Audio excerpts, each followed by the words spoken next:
Hello. Could you please briefly introduce yourself and describe the work you have been involved in within the context of this conference? Mhm. My name's Talley Hoban. I live in Germany. I'm famous for dumpster diving.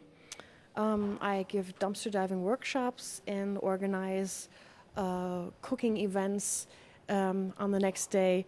And I enjoy bringing people together no matter how old they are, no matter if they're rich or poor, and what for political views they have. And that inspired me to organize bigger cooking events. Some call them, in Germany they called Schnippel Party. In France they're called Disco Soup, and it's starting to be a new trend, and that's what I'm mainly involved in, but I'm in no organization. I'm independent. When did you discover the fact that so much food is being wasted, and how did you pioneer this? Well, actually, I discovered it when I was a kid. It didn't take long to find out that many fruit trees had apples nobody picked, and potatoes were still on the field because they were too big or too small. Old people had berry bushes and fruit trees in their garden they couldn't pick.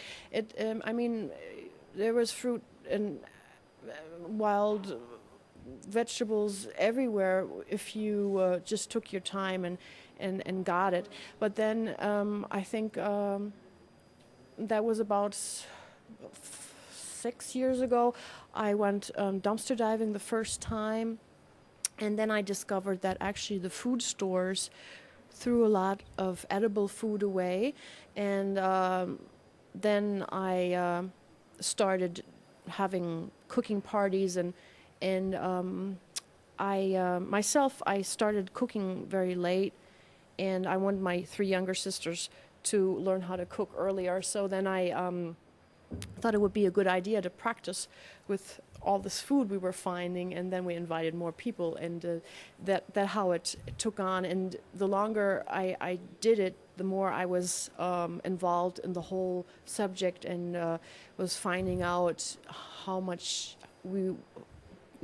pain we were producing just for all the farmers, because these corporations are actually grabbing lots of land and chasing away small farmers, so we can import these huge amounts of food that are not really in season, but we need all around the year, and that is actually a big problem. So I stopped buying food, or just bought as little as possible, and tried to focus on saving as much food as possible. What other positive actions would you like to see starting within your community, and who do you see driving them? Well, I mainly meet students, young people that want to do something against it. I mean, young people, they want to live in a healthy world. They don't want to produce more damage to this planet, and this is a good way to learn how to cook, and also save food from getting destroyed, and consuming less. So I think there's lots of people that would like to do something, but if there is a good meal involved afterwards, that mainly that encourages more people to help and do something. So I found lots of links, and I noticed that always more young people are starting to get to be vegetarians and vegans. I also eat animal products, but I don't buy any. That's why people call me a freegan. So freegans, that's a new political movement, and but we're not really an organization. It's just I think everything we eat is also a political action. So when we decide what we buy, then we're deciding what we want to invest in. Yeah, so we shouldn't, when we go shopping, we have to carry the responsibility as well, not only the people that sell it, the people that buy it, we're having responsibility for all the things that are going wrong as well. What would be some of your suggestions as ways to keep resilient and be sustainable in case the crisis worsens and in case food will become less and less available? Yeah, well, I'm actually pretty sure that the crisis will rise, but that doesn't mean that I'm not optimistic.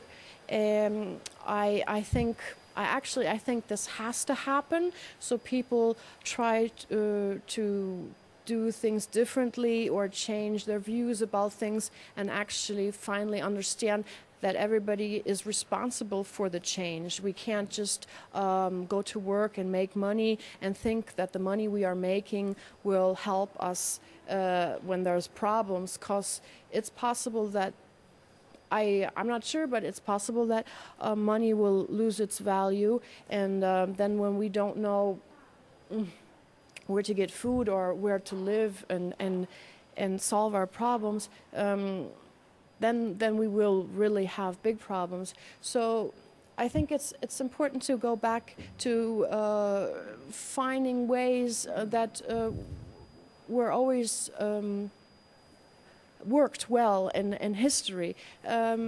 It's important to build up a network of people, not always just going to work and saving up money for possible problems that might be coming, but build up a network with people that can support you or you can support them, and help each other and share if you have more than you need. That's important, and it's also important not to lose the trust in other people, and not always think that other people just want to rob you or want your money or your time or whatever. Yeah, that's also important. I mean, I could give you many more examples, but that's what I just came up with right now. Yeah. All right. Thank you very much, and I wish you all the best. Yeah, thank you. Thank you.